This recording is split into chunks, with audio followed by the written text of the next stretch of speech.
आज आपण 1 ते 6 वर्ष वयोगटातील मुलांसाठी सकाळचा नाश्ता तयार करणार आहोत. त्या नाश्त्यासाठी करणार आहोत आपण नाचणीचं सूप. तर त्यासाठी 2 चमचे नाचणी सत्व घेतलं आहे, 2 चमचे गूळ घेतला आहे, 2 चमचे तूप घेणार आहोत, चवीपुरतं मीठ, 1 पेलाभर पाणी आणि अगदी किंचितचं जायफळ.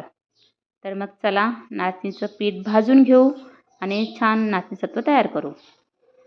1 ते 6 वर्ष वयाच्या मुलांची शारीरिक आणि बौद्धिक वाढ ही झपाट्याने होत असते.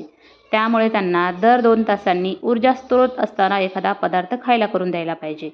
आपण बघतो की मुलं ही अजिबात शांत बसत नाही, सतत त्यांची हालचाल चालू असते. त्यासाठी त्यांना खूप ऊर्जेची गरज असते. नाचणी ही खूप ऊर्जादायी असते. नाचणीमध्ये खूप कॅल्शियम असतं, पचायला हलकी असते. म्हणूनच सकाळी मुलांना नाचणीचे सत्व वापरून गोड नाचणीचे सूप करून खायला द्या आणि आपल्या बाळाला सुदृढ बनवा. धन्यवाद.